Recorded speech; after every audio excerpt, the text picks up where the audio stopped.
የገባሽ ይሰማል ዶክተር እንዴት ነህ? እግዚአብሔር ይመስገን። እንዴት ነሽ? አለን እግዚአብሔር ይመስገን። ነገር ሰላም ነው? ደህና ነኝ እግዚአብሔር ይመስገን። አለን በጣም መጀመሪያ በጣም እናመሰግናለን ለዚህ አገልግሎት yes ለምትሰጠን ነገር ለእያንዳንዱ ነገር በጣም እናመሰግናለን። yes እኔ የምኖረው ሌላ ቦታ ነበር። በውስጥ በኩል ፍቅርን እናገራቸው ነበረ አባል ለመሆን እና አንዳንድ አጋጣሚዎች ገጠሙኝና አሁን ትንሽ ወደ ኋላ አድርጌዋለሁ። ወደ ኢትዮጵያ ከሁለት ሳምንት በኋላ እመጣለሁ እና በአካል እመጣለሁ ብዬ አስቤያለሁ። እስከዛ ግን አንዳንድ ጥያቄዎችን ልጠይቅ ነበረ ለጠቅላላ እውቀት ከፈቀድክልኝ። ወይ ጠቅላላ እውቀት ሳይሆን ስለራስሽ ከሆነ ብቻ ነው የምንመልሰው። ጠቅላላ እውቀት ቅድም ስለራሴ ጠቅላላ እውቀት የሚባል ፕሮግራም ነበር በፊት። እዛ ላይ ራሱ ያልቀረብኩት ምንም እውቀት ስላሌለኝ ነው። ምንም የመልሰው ነገር ስላሌለኝ ነው ያልቀረብኩት።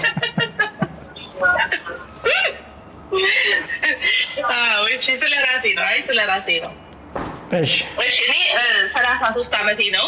የሁለት ልጆች እናት ነኝ እና በጣም ብዙ ጊዜ ሰውነቴን ለመቀነስ ሞክራለሁ። ዳይት ጀምራለሁ፣ መልሼ አቆማለሁ። ስፖርት ጀምራለሁ፣ መልሼ አቆማለሁ። እና አሁን የተለያዩ ነገሮችን ምግብ ብዙ ጊዜ አልበላም። ከስራ ጠዋት ነው የምወጣው እና ጠዋት ወጥቼ ስመለስ ነው ምግብ የምበላ። ያገኘሁትን ለልጆቼ የሰራሁትን ነው የምበላው እና በጣም አስቸጋሪ ሰውነት ለመቀነስ እንዴት ነው ማድረግ ያለብኝ የሚለውን ነገር ለመጠየቅ ነበረ። ይሄው ነው በቃ።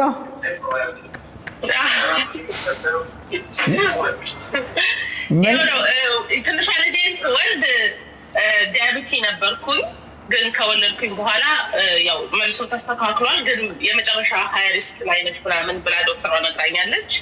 እና አንዳንድ ጊዜ ያዞረኛል። ጠዋት ለሊቱ ሙሉ ተኝቼ ስነሳ እንደገና ይደክመኛል። እንደዛ። ቁመትሽ ስንት ነው?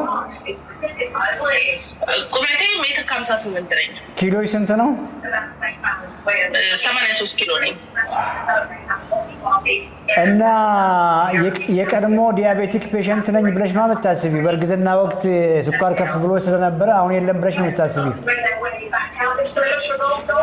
የለም ብዬ አላስብም። አንደኛ ከሚሰማኝ ስሜት ለምሳሌ ምግብ አሁን በልቼ መልሼ አሁን ይርበኛል። ራሱ በልቼ እንደገና መልሶ ይርበኛል እና ሄጄ መመርመር ራሱ ፈራው። በኋላ አለ ቢሉኝ ብዬ እንትን አላልኩኝም እና በዛ ሁኔታ ላይ ነኝ። ዳይቶች ሞከርሻቸውን ሼር አድርጊኝ። ዳይቶች ያልሞከርኩ ኪቶ ዳይት ጀምሬያለሁ። ፋስቲንግ ለማድረግ ሞክራለሁ። በቀን አንዴ እንዳልኩት ለመብላት ሞክራለሁ። አብሶ በቀን አንዴ በጣም ብዙ ጊዜ ሞክሬያለሁ እና ሙሉ ቀን እርቦኝ ስለምውል ስገባ በቃ እየጠቅላላ እንትኑን ነው የምበላው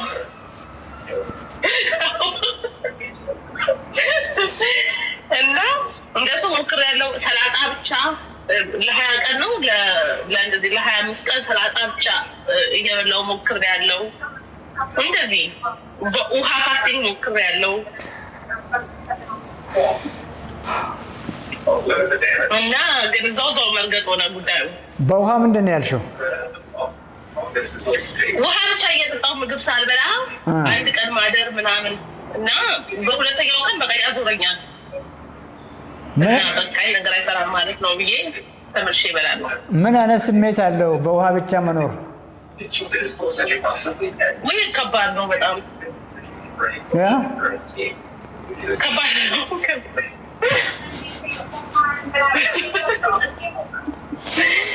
ከባድ ነው። ባይዘዌ አሁን ያወራሻቸው ነገሮች በሙሉ ባለቤቴ ታደርጋቸው ነበር። እንደገና ኢንተርኔት ላይ ራሱ የነገሩ ለምሳሌ ኢንተርኔት ላይ ራሱ እያየሁን ለምሳሌ በዚህ ያህል ኪሎ እንደዚህ ቀነሱ እንደዚህ ሲሉ ለምን አልሞክረውም ልና ጀምራለሁ። ግን በቃ ግፋ ቤት በሄድበት አንድ ሳምንት ነው፣ ከዛ በላይ አልዘልም።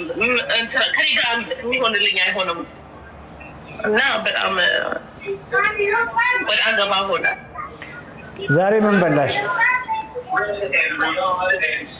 ዛሬ ቤተክርስቲያን ነበርን። ከዛ ስንመጣ እንጀራ ነው የበላሁት፣ ምስርና ጎመን።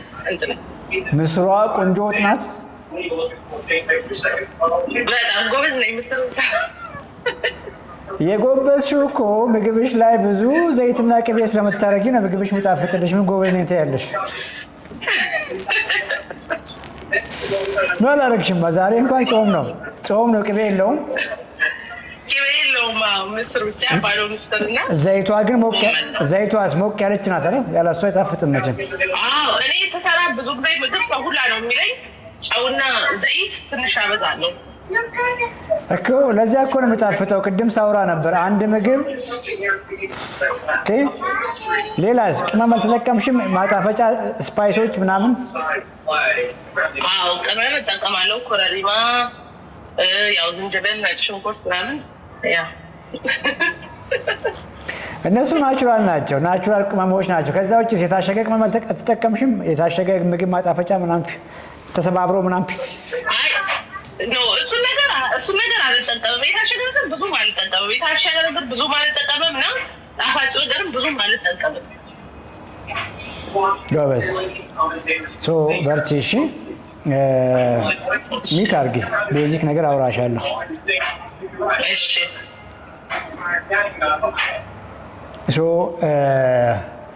እንግዲህ ሮንግ ነገር ነው እያረግሽ ያለሽው። ከፍተኛ ፋት ነው ያዝሽው። እንግዲህ አንዳንድ የምትነግሪኝ ነገሮች፣ የሚደክምሽ ነገር፣ ኢነርጂ ማጣቱ፣ ማታ ተኝተሽ አድረሽ ጠዋት የሚደክምሽ ነገር፣ ክሬቪንጉ፣ ሃንገሩ፣ የሚርብሽ ነገር በሙሉ ግልጽ ነው። እየታመምሽ መሆንሽን ግልጽ ነው። ከፍተኛ ፋት እንደያዝሽ ግልጽ ነው። ሰውነትሽ እንደተጎዳ መስልሽ፣ ጡንቻሽ ሰፈር እያደረገ እንደሆነ ግልጽ ነው። ምናልባትም ኦርጋን ፋቶች አሉሽ። ገብቶሻል? ስብ ያዝሽው ከቆዳሽ ስር ብቻ ሳይሆን ውስጥሽም ስብ ተጠራቅመዋል።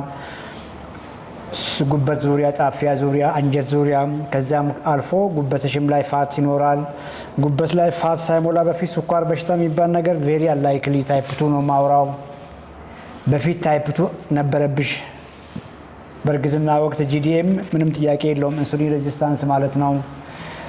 እና ህይወትሽን አደጋ ላይ አትጣይ። የዛሬ ያዝሽው ሰውነት ነው ነገሽ ምን ሊሆን እንደሚችል የሚጠቁመን። ክብደት ቅነሳም አይደለም። አንቺን በደንብ ጠንካራ ጤናማ እንድትሆኚ ስለማድረግ ነው እዚህ ፕሮግራም ላይ የምናወራው። የምግብሽን ኳሊቲ ቀይሪ። ኳሊቲ ምግቦች ሻል ያለ ፕሮቲን ያላቸው ምግቦች ናቸው። እነዚያ ምግቦች የእንስሳት ተዋጽኦ ውስጥ ላይ በደንብ ይገኛሉ፣ እነ ስጋና አሳ ውስጥ። ጾመኛ ሆነሽ እነሱን ማትመገቢ ከሆነ እነዚህ ምስር፣ ባቄላ፣ ቦሎቄ ቆንጆ ናቸው። በተለይ የታሸጉት ቆንጆ ናቸው። ምስር፣ ባቄላ፣ ቦሎቄ ከውስጥ ያለውን ፕሪዘርቫቲቭን በደንብ ማፍሰስ ነው። ከዚያ ውጪ እነዚህ ኮንሰንትሬትድ የፕሮቲን ሶርሶች የታሸጉ ብዙ የማይጠቅሙ የሚመስሉን መጥፎ የሚመስሉን የታሸጉ የፕሮቲን ሶርሶች በዱቄት መልክ አሉ። ፒ ፕሮቲን አይሶሌት አለ፣ ቅድም ሳውራ ነበር። ሶይቢን አይሶሌት አለ። ዘን እነዚህ እነ ቴክስትድ ቬጂቴብል የሚባሉ ከአኩሪ አተር የሚዘጋጁ ከፍ ያለ ፕሮቲን ያላቸው ምግቦች አሉ። እነሱን ዩዝ አድርጊ። ኤኒቲንግ በፋስቲንግ ወቅት የሚደረጉ የፕሮቲን ይዘታቸው ከፍ ያሉ ምግቦች ላይ ፎከስ ስታደርጊ በአንድ ጊዜ ረሃብሽ ይቀንሳል። ከዳይቲንግ ጋር የተለያዩ ምግቦች ጋር መታገል ይቀራል። ከክሬቪንግ ጋር ይሄ ነምጪ አምጪ የሚልሽ ስሜት ቶሎ ይረጋጋል። ዘን ኢነርጂሽን ቆንጆ ስለሚሆን አቅምሽም ጥሩ ስለሚሆን ደጅ መውጣት ትጀምሪያለሽ፣ ወክ ማድረግ ትጀምሪያለሽ። እዛች ላይ የጡንቻ ስፖርቶች ስትጨምሪ ሰውነትሽ ነው የሚታደሰው። ሰውነትሽ ነው የተሻለ ምግብ የሚያገኘው። ሰውነትሽ የተሻለ እንቅስቃሴ ስለሚያገኝ የገነባሹ ሰውነት ነው ያንን ስብ ያንን ቦርጭ እየተጠቀመ ቀሪ ዘመንሽን ጤናማ የሚያደርግሽ ማለት ነው። እና በዚያ መልክ አንደርስታንድ አድርጊ። እስካሁን ያወራሁትን በሙሉ ካንስል አድርጊና ነገ ጠዋት ቶፉ ተመገቢ። አይሽ እንደሱ ስናደርግ እኮ ነው የሆነ ነገር እንኳን የምትለወጪው እስክትመጪ ድረስ። ቶፉ ተመገቢ። ቶፉ መቼም ግልጽ ነው፣ የትም ቦታ አለ። ቶፉ ተመገቢ። ቶፉ ስትመገቢ ግን ዛሬ የጨመርሽውን አይነት ዘይት ፈጽሞ አታድርጊ። የትኛውም ዘይት ማረፊያው ቦርጭ ላይ ነው። የበላሹ ዘይት እንደ ጉድ ምግብሽን ለማጣፈጥ የጨመርሽው ዘይት የቆዳሽን ቀለም አይቀይርም፣ እንደው ወደ ሌላ ነው የሚቀይረው። ጡንቻሽን አይመግብም፣ ጸጉርሽን አይመግብም፣ ኃይል አይሰጥሽም። አየሽ አሁን ራሱ 20-30 ኪሎ ግራም ዘይት ወይ ፋት ወይ ቅቤ ተሸክመሻል። ሄዶ በጓሮ በር በኩል ምንም ሆርሞን ሳያዛባ ኢንሱሊን የሚባል ነገር ከፍ ሳደርግ ሄዶ የፋት ዲፖሽ ላይ ነው የሚሞላው። በጥንጥዬ ዘይት አርጊና በርከት ያለ ሶያ ተመገቢ። ከጎን ምስር ዛሬ የበላሽም ወጥ ሳይሆን የተቀቀለ ምስር በጣም ቆንጆ አርገሽ ሚት አርጊ። ግሬስ ሚት አርጊ። ቆንጆ ምስር ቀቂና በስፓይሶች ቅድም ባልሽኝ ስፓይሶች አጣፍተሽ ዘይት ሳታደርጊ ከጎን አርጊ። አይሽ በቂ ሶያ ይሄ ሶያሽ ነው በስሏል። ከሶያ ጎን ምስር፣ ባቄላ፣ ቦሎቄ፣ አተር አርጊ። ጎመን ተጠቀሚ፣ አትክልት ተጠቀሚ፣ ማንኛውንም እሱ ከሱ ጎን አፕል አርጊ። ለምሳሌ ፍራፍሬ እንጆሪ አርጊ። ከፈለሽ ድንች ተቀቀለ አርጊና ከጎን እንጆሪ አርጊ። ድንቻውን ያወፍራል። እስኖት ድንች ሲቀቀል ውሃ ነው እንዳለ ብዙ ኢነርጂ የለውም። ጥግብ ብለሽ ብይ። ምሳ ላይም ከራበሽ ዘስቱ ዘሴም ገብቶሻል። ይሰለችሻል። ምግብ ስትቀያይሪ ገብቶሻል። ይሄ ስለቸኝ ብለሽ ሌላ ቦታ ሄደሽ እነዛ ሮንግ ምግቦች መብላት ነው ዋጋ የሚያስከፍለው። ቶፉ የሰለቸሽ እንደሆነ ሶያ ቀይሪ። ከሀገር ውጭ ከሆንሽ ቴምፔ አለ። ቴምፔም ሌላው ልክ ከሶያቢን የሚሰራ ሆኖ ልክ እንደነ ቶፉ ሻል ያለ ፕሮቲን ያለው ምግብ ነው።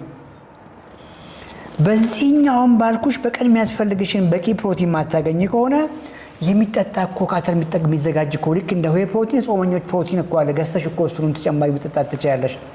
ከሱ ጎን ሁልጊዜ ምስር ወይ ባቄላ ወይ አተር እያደረግሽ እየተመገብሽ ከፈለግሽ እንጀራ ሲያምርሽ ጨምሪ።